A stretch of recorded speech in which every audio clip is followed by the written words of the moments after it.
Warning: the following video contains explicit language, which may be offensive to some viewers or inappropriate for children. The content within this video is intended for mature audiences only.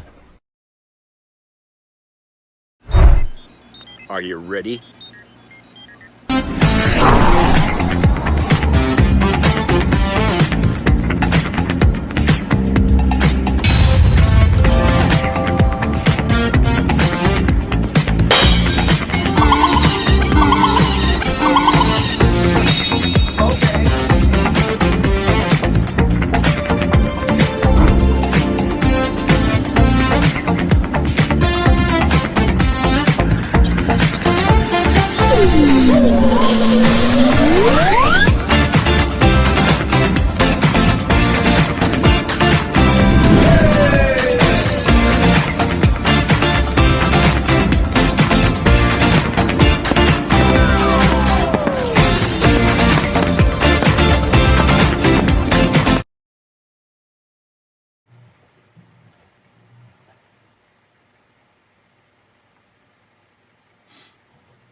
Hey everybody, it's Jeff.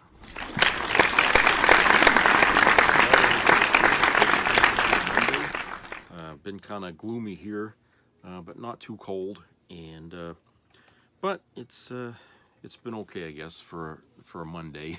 who could say, you know, Mondays. I wanted to start here with an article that was sent to me by a friend, and this is from the BBC. And written by Vitaly Shevchenko, I guess that's how you say it.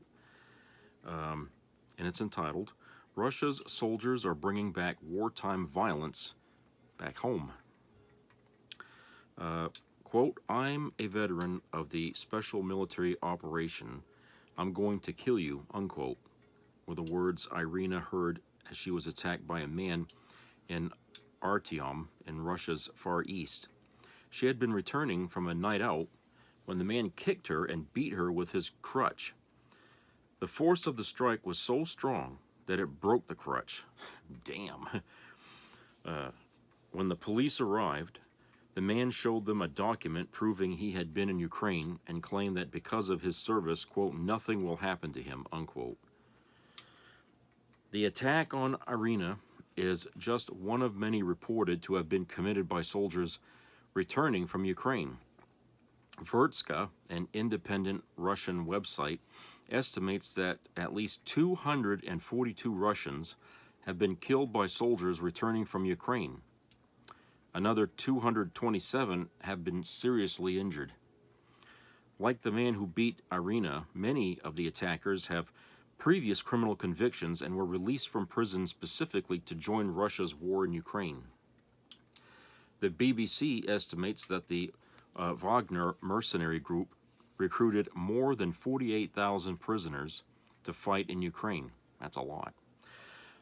When Wagner leader Yevgeny Prigozhin was killed in a plane crash last year, Russia's defense ministry took over recruitment in prisons.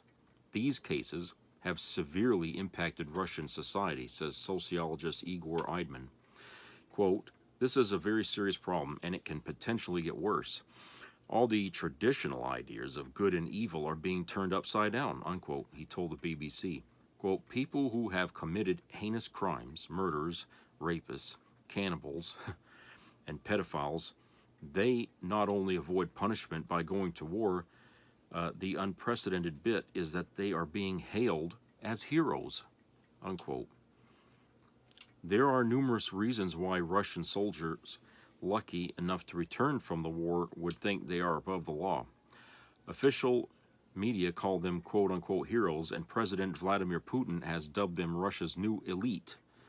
Those recruited into the army from prisons either had their convictions removed or they were pardoned. It is not unheard of for released convicts returned from the war in Ukraine, reoffend, and then escape punishment for a second time by going back to the front. This makes some police officers despair. Quote, 4 years ago I put him away for 7 years, unquote. Policeman Grigory told the Novaya Gatsa website. Quote, and here he is in front of me again saying, "You won't be able to do anything, officer. Now's our time, the time of those who are shedding blood in the special military operations." Russian courts have routinely used participation in the war against Ukraine as a reason to issue milder sentences, but many cases don't even reach court. Moscow has introduced a new law against, quote, discrediting the Russian armed forces, unquote, which has made some victims of crimes by veterans afraid to report them. Olga Romanova, the head of Prisoner Rights NGO Russia Behind Bars, says a sense of impunity is driving up the crime rates. Quote, the main consequence is the gap between crime and punishment in the public mind. If you commit a crime, it is far from certain that you are going to be punished, unquote, she tells the BBC. In 2023, the number of serious crimes registered in Russia rose by almost 10%. And in the first half of this year, the number of military personnel convicted of crimes more than doubled compared to the same period a year before. Sociologist Anna Kuleshova argues that violence is becoming more acceptable in Russian society, especially because criminals can now escape punishment by simply going to war. Quote, there is a tendency to legalize violence. The idea that violence is a kind of norm will probably spread. Violence at school, domestic violence, violence in relationships, and as a way to resolve conflicts. Quote, this is facilitated by the militarization of society, the turn to conservatism, and the romanticization of war. Violent crimes committed within the country are being atoned by the violence of war, unquote. You know, on top of everything else that's falling apart in Russia, I guess, you know, this should have been a given, because when I don't know when it was like maybe over a year ago, we found out that Russians were taking people out of prison and putting them in combat because, they had a shortage of troops. I mean, they've been downgrading their military for a long time after the Cold War and the collapse of the Soviet Union. And like I mentioned, they were taking military assets and chopping them up, and basically just selling the metals and things like that, and doing stuff with it. But, starting this war in Ukraine was a bad move because they weren't ready for anything like that. And so they started reaching in for the deplorables, and recruiting them into the service. And it didn't matter what kind of crimes they committed. They just needed bodies out there on the front line. I don't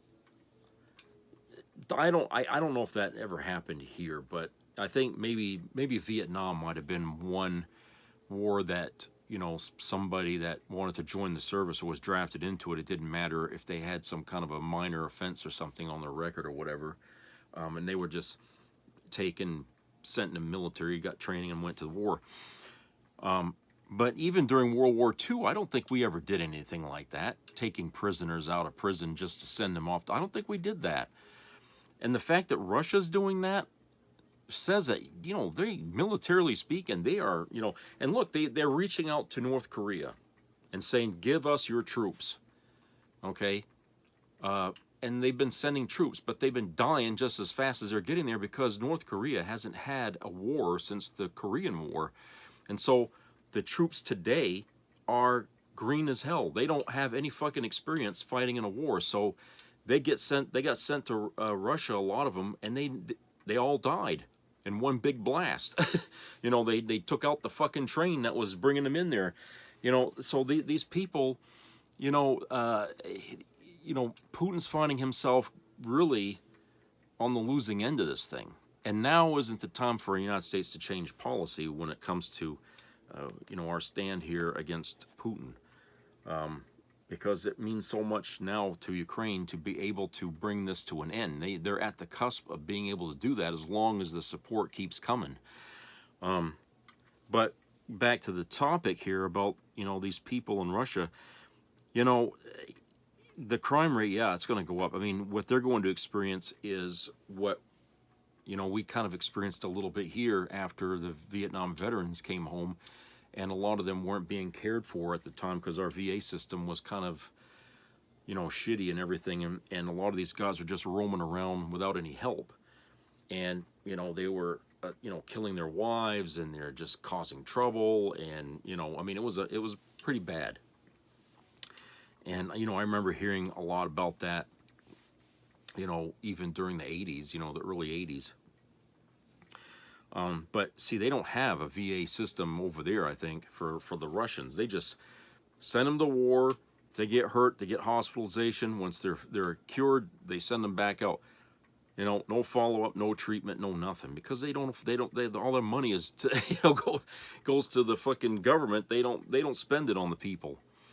So these people are out roaming around, causing more mayhem and stuff, and because they are considered heroes, okay, that's a big thing over there, you know, heroes to the Soviet Union or heroes to Russia. They like that.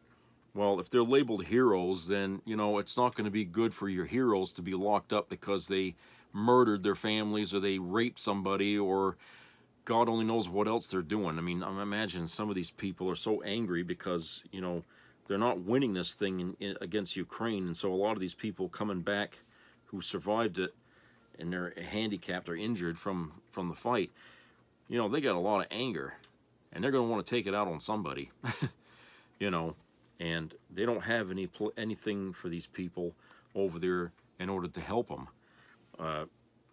So you know, the Russian society over there is just eroding step by step over time. When you figure out what's been lost over there, and you know, I've been following things that's been going on with Russia on another video that a man. Who used to live in Maine, by the way, but he was born in Russia, but he came here because of studies and stuff like that about business. Came to Maine and he worked in Old Orchard Beach, and he was running a hotel with somebody down there, and he was here for quite a number of years. And then he got married. He went back to Russia, but he was there for about 10, 15 years, and then all hell broke loose, and he had to flee. So now he's living in a country, and I can't remember the name of it, but it's next to Russia. But he took his family and he managed to get out of Russia, and you know, he's under you know, worried that, you know, somebody might come after him or whatever. But you know, he's more in tune, I think, with a lot of what's going on in Russia than what you're going to get on the news, because you know, he's getting information from people in Russia, you know, and you know, so, and he disseminates that on his videos on YouTube, and you know, he's really informative. But you know, his take on everything is showing that, you know, Russian economy is collapsing, and they're desperate for aid, military aid. They're trying to broker cooperation with China. You know, Putin is reaching out to anyone who's willing to help him because the sanctions have hurt them. You know, the war has hurt them. And, you know, a lot of people have fled Russia, a lot of the young people. And so they got, you know, a problem with labor over there. And, you know, it's really terrible. We think we got it bad here. It's not as bad here as it is over there. Okay. But that's going to be up to Trump there when he becomes president, how bad here can get. But yeah, they're pretty bad. I mean, yeah, the sanctions have kind of hurt a lot of different countries, but for Russia, especially on top of a war they're trying to fight, I mean, that's a double hitter. You know what I'm saying? It's really hit them. And then of course the societal damage, you know, like when this article here about people coming back from the war that survived. You know, and what's going on with them. I mean, what do they call it? You know, you know, hens coming home to roost. You know, this is Vladimir Putin's policies, you know, blowing up in his face. I have to say, as a person who, how do you put it? You know, a wartime leader, he's not very good. I mean, you know, he was in the KGB. But that's a different kind of war. That's spying. That's, infiltration. That's not actually fighting in a war, okay? He doesn't really have much skill with that. And the decisions that he's been making during this thing have been really showing his lack of ability. He's ignoring his generals, and but things are out of control over there, and I don't see how Putin can keep this going, because it seems like it's coming to like a stalemate almost by the way things are happening over there. And now with Ukraine given a green light to go ahead and use long-range missiles, I'd have given him that permission a long time ago. But because this is in response to North Korea getting into the fight, they felt, well, okay, he's escalated. Now we have permission to do the same. We have to match him every step, which is right. I mean, if we tell him, don't escalate this, and he does, if we don't do anything to back up our mouth, then what good is the threat, So you have to back it up, so that way he knows we mean business. Well, he may not like that we're giving Ukraine these missiles and shit, but hey, if you didn't ask for North Korea's help, now those missiles won't be flying over your heads now. So what do you want? There was somebody who put a video up of was retaliatory gunfire from Odessa, Ukraine. Yeah, there's an Odessa in Ukraine, and we got one here in Texas, but but in Odessa, Ukraine, and it's a port city. It's big, and and they were firing shells into the air, knocking down Russian drones, and so they. It happened. I don't know. It was like a couple of nights back or something like that. But they videoed it and they sent it out. It's serious over there. When Russia's out there trying to, knock down, one of the most important cities in Ukraine. It's getting bad. When people are saying, look, we have to redouble our efforts. And that's bad news for Russia, because they're kind of at their end here. And they're creating a society right now full of people who've all been damaged in this war, because I'm sure we're not getting all the horror stories about this war from the news. I'm sure there's a lot that they haven't shown us or seen, that we haven't seen. And that's unfortunate, because how is the American public supposed to gauge whether or not we should support Ukraine if we're not really hearing what's happening on the ground? There's a lot of innocent people in the crossfire over there, small villages and stuff like that are easy targets, and I've noticed a lot of young people who would be online at these apps that you get or something, these social apps. A lot of the Ukrainian members are disappearing off of there, and I don't know if it's because they got killed, or if it's because they don't have internet access anymore. But I mean, it doesn't make any sense if some do and some don't. So I don't know. It's scary when you think about it. These people, and I've talked to a few of them, and I say, well, why don't you leave? Why don't you? It's like these young girls, like in their 20s or something like that, and they have a home and they're there, and they say they don't want to leave. They love their country. They don't want to leave. It's staying.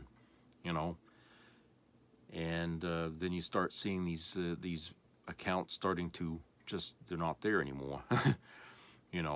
And it's sad, because you just don't hear enough about what's happening over there. I don't think, anyway, because it's terrible that a lot of these people you think because they're living in places outside of cities that they're immune. But no, I mean, they're in the path of tanks and stuff like that, and because so many of these people that the Russians are using, are criminals. Who knows what they did, in these areas? They're attacking women and kids, and you got rapists, and what did they say, cannibals? Who would think that in Russia? But apparently that's an issue over there. They got cannibals in that country. I mean, Jesus Christ, And it's just, you know, I don't know. My imagination, I just don't want to go there with that because, you know, I just know this. Humans are capable of anything, okay? We learned that in the Second World War. We learned that in Vietnam. You know, people are capable of doing anything in a war, okay? We lose our minds in that. If it goes on too long, it really has bad repercussions. So I don't envy anyone that's over there who want to stay there. You know, it's because they love their country or they don't want to lose their home or something. I can only imagine that some Americans would feel the same way. If we were being invaded, you know, a lot of Americans wouldn't want to leave the country, you know, and give up their land. But, you know, that's just how it is. So anyway, let's go to a commercial break, and we'll come back and we'll have a couple things here to talk about.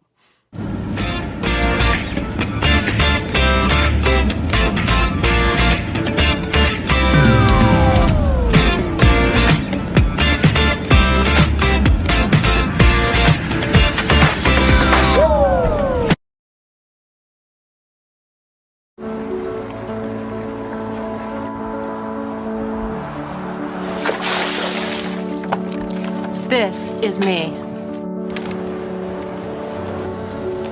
This is me.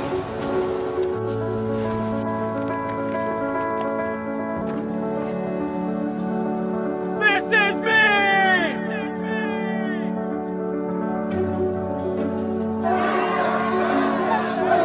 This is me. I'm Alex Curtis. I'm a lobsterman in Maine, and this is me. I'm Ruth McLaughlin, and this is me. I'm Eric Hopkins. I'm an artist, and this is me. This is me. Me. This is me. This is me. This is me. At the end of the journey, the main thing is you, original.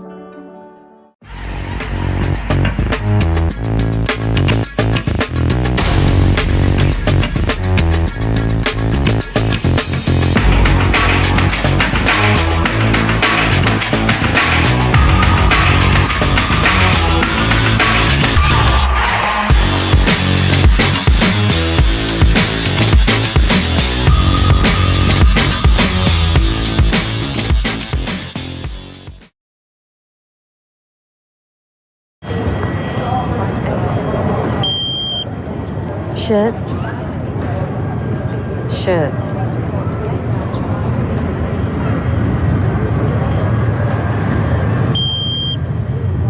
Pants, please.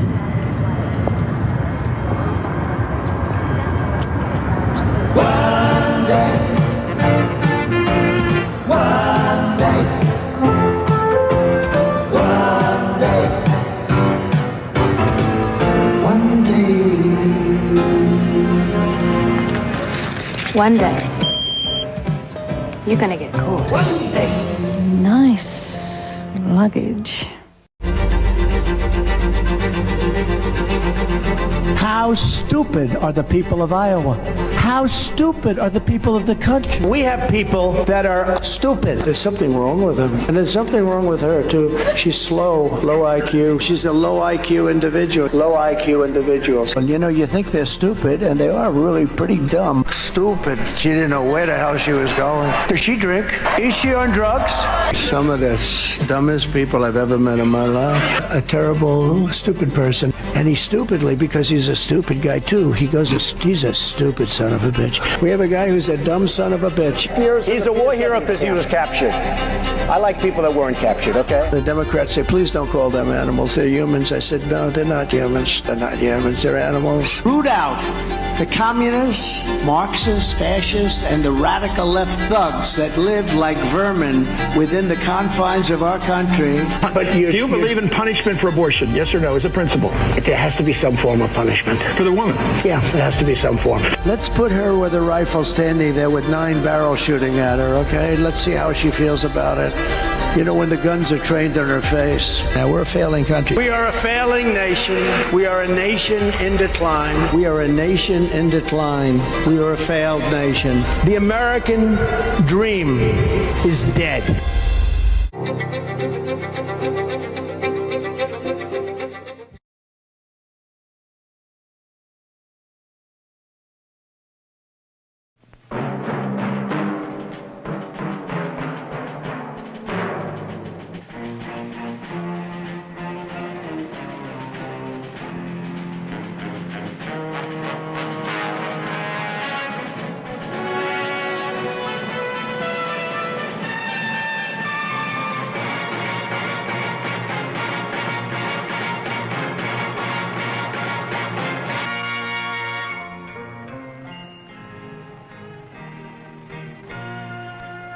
Some people have a deep, abiding respect for the natural beauty that was once this country.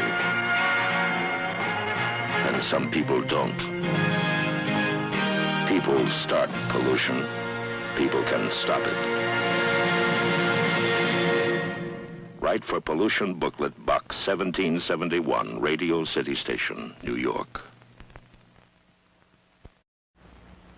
Mr. Cow. Yes? How many licks does it take to get to the Tootsie Roll center of a Tootsie Pop? I don't know. I always end up biting. Ask Mr. Fox, for he's much cleverer than I. Mr. Fox, how many licks does it take to get to the Tootsie Roll center of a Tootsie Pop? Why don't you ask Mr. Turtle, for he's been around a lot longer than I. Me? I bite. Mr. Turtle, how many licks does it take to get to the Tootsie Roll center of a Tootsie Pop? I never made it without biting. Ask Mr. Owl, for he is the wisest of us all. Mr. Owl, how many licks does it take to get to the Tootsie Roll center of a Tootsie Pop? A good question. Let's find out. 1, 2, 3. If there's anything I can't stand, it's a smart owl. How many licks does it take to get to the Tootsie Roll center of a Tootsie Pop? The world may never know.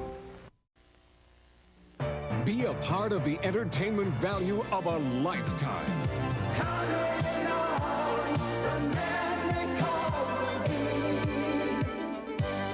I loved it.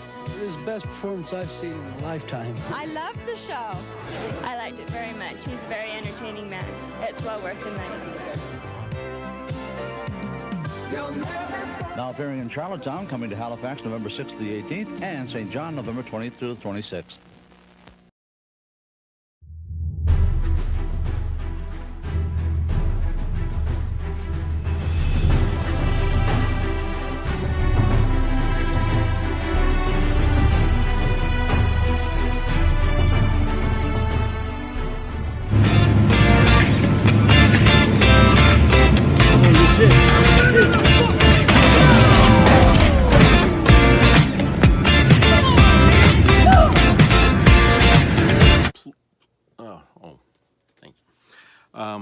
Okay, welcome back, everybody.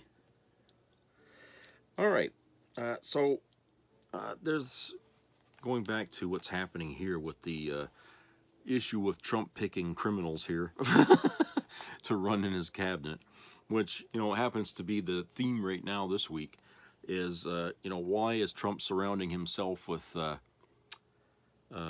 criminals? You know, people that are like, let's say Matt Gaetz and all them. And so let's start with that. Let's see here. This from NBC News.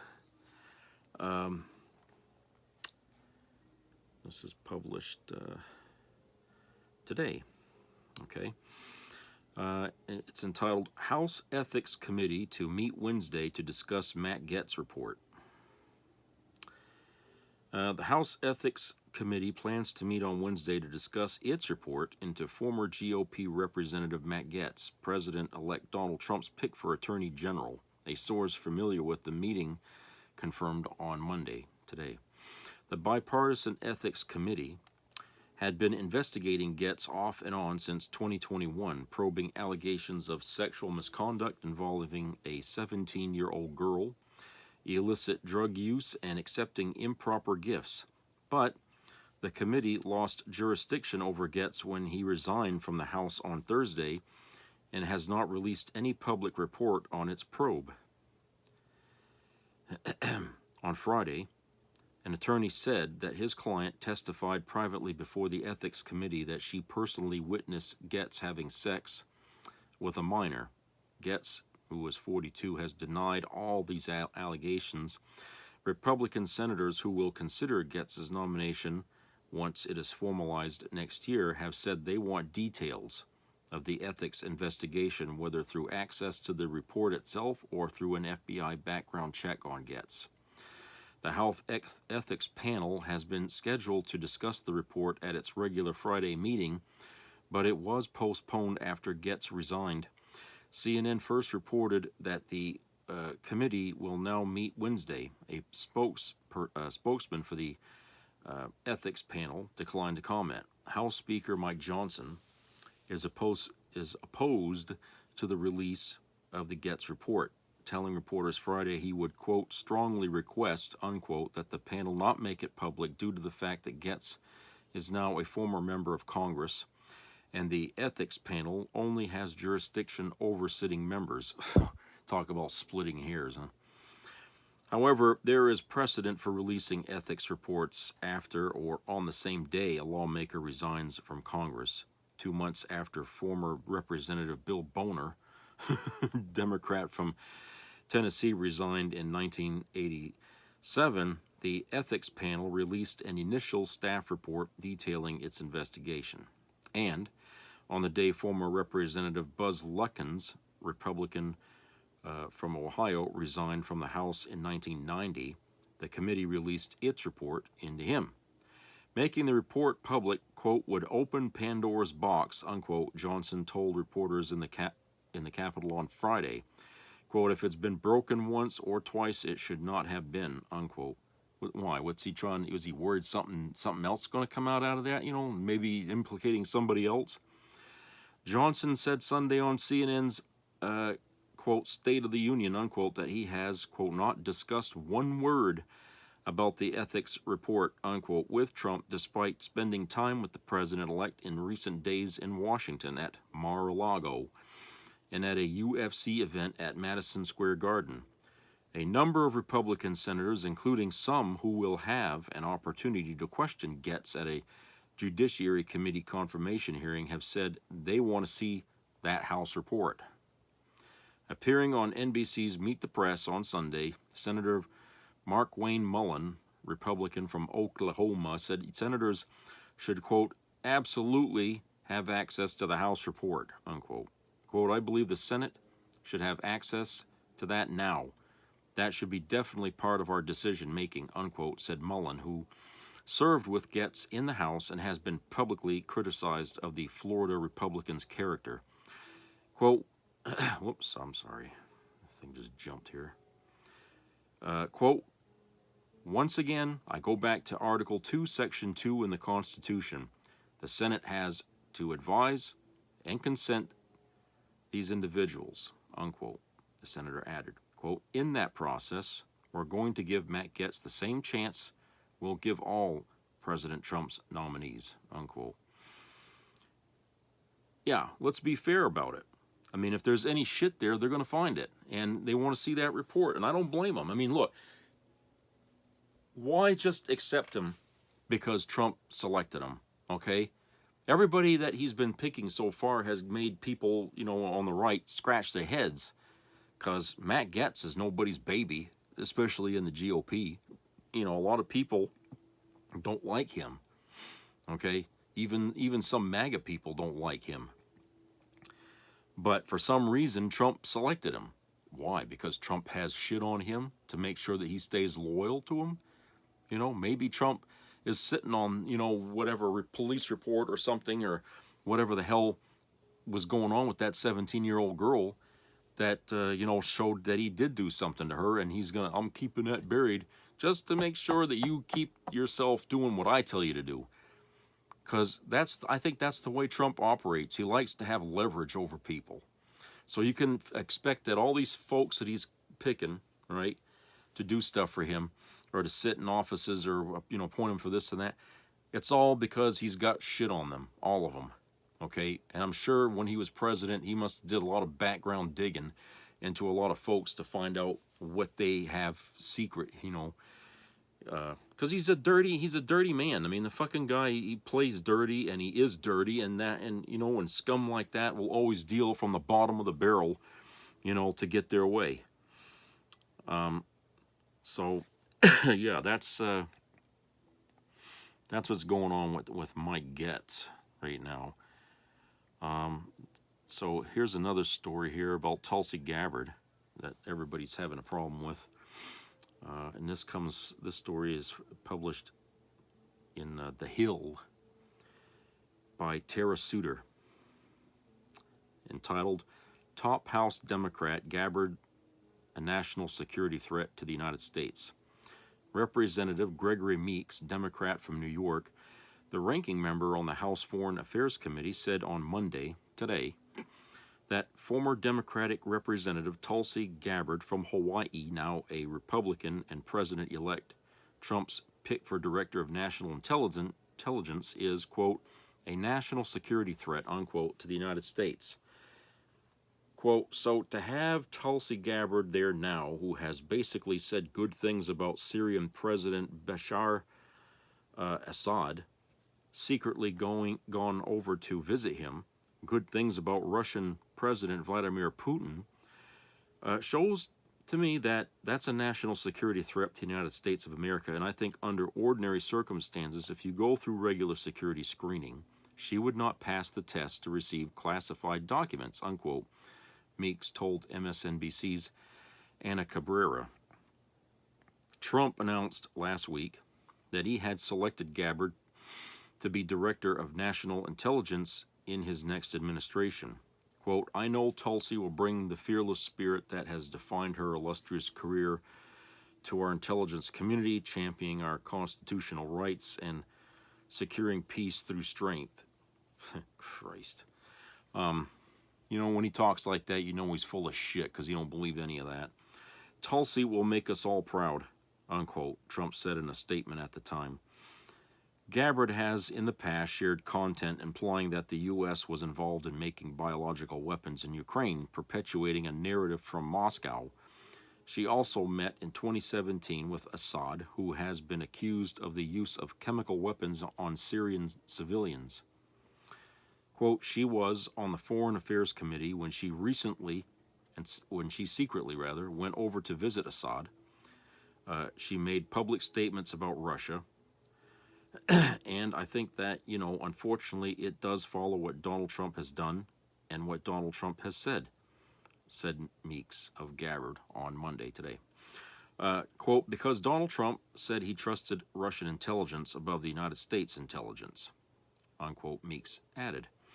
Multiple Democrats, including Representative Abigail Spanberger from Virginia, Democrat, a former CIA officer, have spoken out against Gabbard as Trump's choice for Director of National Intelligence. Quote, as a former CIA case officer, I saw the men and women of the U.S. intelligence community put their lives on the line every day for this country, and I am appalled at the nomination of Tulsi Gabbard to lead DNI, unquote.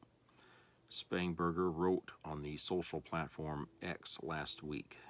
The Hill has reached out to Trump transition team for comment, and of course they're not going to respond. Bernie Sanders has been kind of supporting Tulsi Gabbard, which is kind of a, why? But the thing is that, yeah, I mean, the things that she said here and stuff does give you pause. And, I think in this case where we have a man who's about to be president, probably the worst person to ever have been elected president in history, not once but twice. When you have people who might have a sliver of, supporting or defending the enemy, as it were, you have to wonder, is that a good choice for, national security? It's just we don't really want to give Trump any more people agreeing with him than necessary, because the more people that he picks that side with him and stuff like that, that means the easier it will be for him to do what he wants, okay? And too many people will look the other way because he either has something on them, or some of these other people might believe or agree with the things that he's doing. So we don't want people like that surrounding the man. We want people who are loyal first to the country and will do their job, but do it honorably and do it legally. Okay, we don't want any shades of criminality going into and surrounding this fucking asshole, because it would just make it easier for him to do more crimes, and nobody would resist him. Okay, he got a little bit of that when he was the president the first time, and he didn't like it because not enough people were kissing his ring, as it were. And so now he wants people that will do that, and that's dangerous. Okay, because the more that he gets, the more free reign that gives him. All right. So we don't want people like that around him. And if there's a hint that Tulsi Gabbard might be one of those kind of people that agrees with Trump concerning international problems, like siding with Russia or whatever, then she shouldn't be allowed in that cabal of people there. They need to keep her out. So for like Matt Gaetz, same fucking thing. Okay. These are people that are already compromised, I think, in one way or another, and they shouldn't be serving under a man who has no loyalty to the country, but just to himself. And you're setting up a bad thing. I mean, that's kind of like what Hitler did, right? He surrounded himself with people that were like-minded and people that agreed with everything he said. And if they didn't agree or they opposed him in some way, they'd either get shot or they were, discarded somehow, or but Trump is basically trying to do the same damn thing here. And for good or bad, these people getting these jobs from him, if they're going into this job thinking that they're just going to wreck everything in the process, then it's up to us to say, well, we see some problems there. And we got to stop that. We can't let Trump have this person or that person or all these people. We can't let him surround himself and shield himself with all these like-minded people, because that's only going to exacerbate a potential problem that we may not be able to stop, because not enough people try to oppose him, from doing stuff, So we need people who are more loyal to the United States government. I mean, not the presidency so much, but to the Constitution, and keeping an eye on Trump and making sure that he's not doing anything in secret, doing stuff behind the scenes. We want to see that he's being watched, and that we're getting honest reports about his doings while he's in office. And that's the way we're going to have to be for the next 4 years, because we can't trust him. America cannot trust this man. Some MAGA people have already found out just recently. I mean, I spent all last week talking about how the right wing is all crying and bitching and moaning about voting for him. Well, these people found out they can't trust anything he says. So the rest of us have to also understand that too, and I think a lot of us already do, because the first 4 years was really enough to learn, that Trump is somebody you can't trust. But right now, that lesson's got to be hammered home even more. And so we can't allow people to blindly follow him, because if we don't trust him, why should they? Makes sense to me. I was reading this thing from the New York Post editorial, and one of the things that they were saying, because they were meeting with RFK Jr., one of the things that they said, and it was a favorite quote here, they said, quote, "When it came to the topic of his views, with health care and stuff like that, we're a head-scratching spaghetti of what we can only call warped conspiracy theories, and not just on vaccines. In fact, we came out of that meeting thinking he's nuts on a lot of fronts."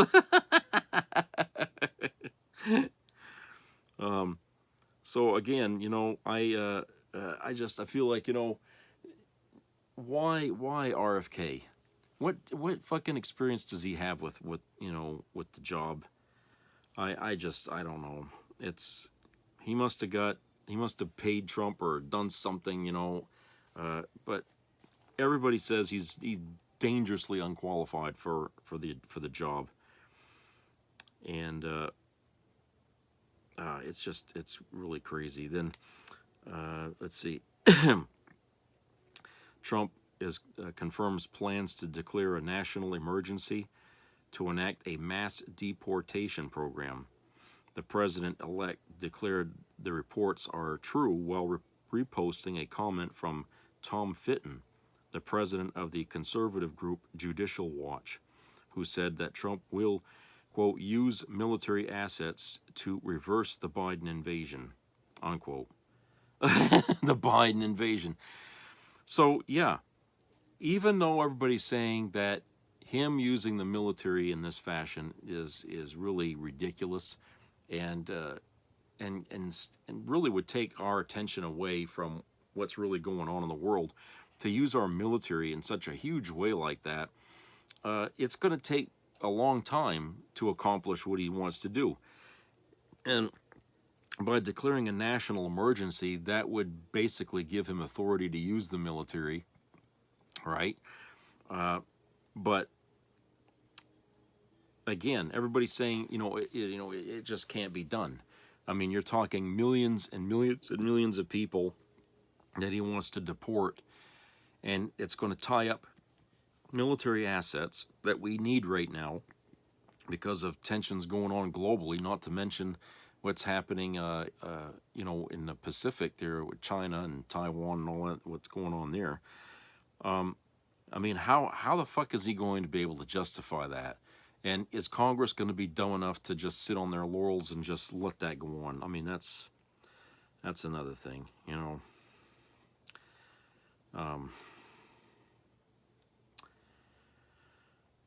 I don't know. It's and then this thing come out where a woman appeared before the House Ethics Committee in its sex trafficking probe of Matt Gaetz and testified that she actually witnessed him having sex with a minor. Meanwhile, House Speaker Mike Johnson has declared that he will strongly request that the committee not release its report, falsely claiming it's not the way we do things and dismissing concerns from both parties. Again, that looks very much like one hand trying to cover the other, and definitely Mike Johnson is definitely covering this guy's ass. The Biden-Harris Labor Department had expanded overtime pay. There are the rules for that in April, if you remember. 4 million workers would have been eligible for overtime pay under the new rule. Well, Trump appointed a judge who blocked it last week.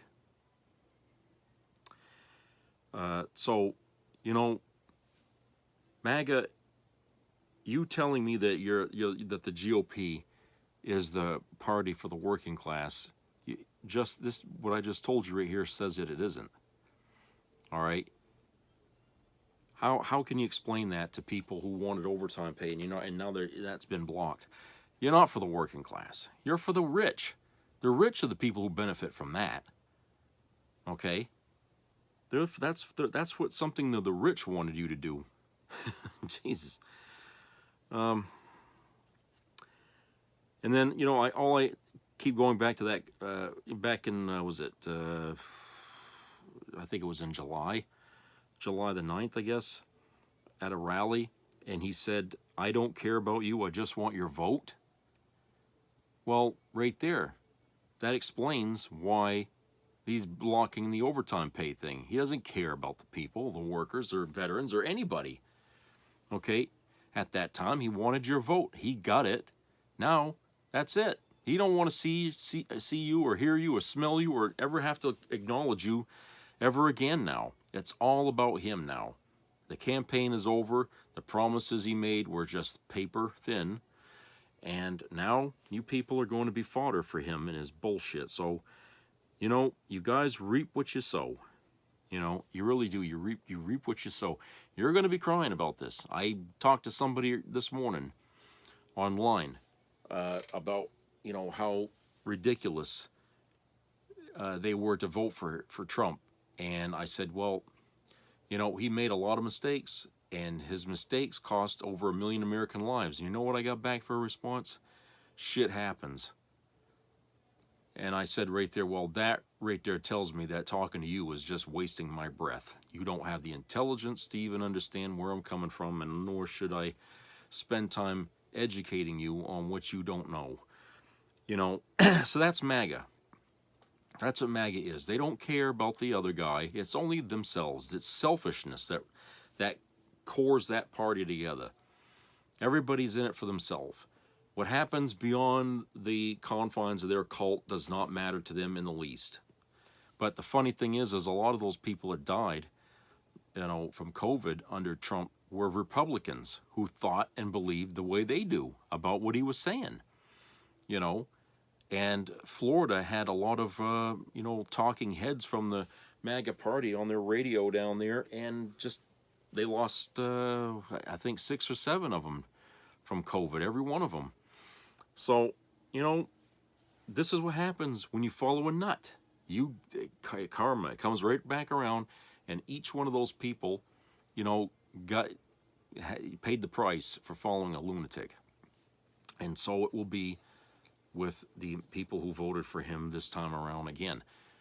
Karma's going to come back around, and you're going to suffer losses. You're going to suffer some difficulties, things that would not have happened if you listened to the Democrats and voted for Kamala, okay? Because her focus would have been on making sure that your lives don't fall down through the fucking cracks and into the sewer. And she would care, you know, for those of you who wouldn't even deserve it, but you know, she would care about how you're doing in your life and trying to make it easier for you to buy things and stuff. But no, you guys said, no, we don't want that because we don't want gays, you know, in our schools. We don't want people showing up in our bathrooms who are of a different sex or whatever, you know.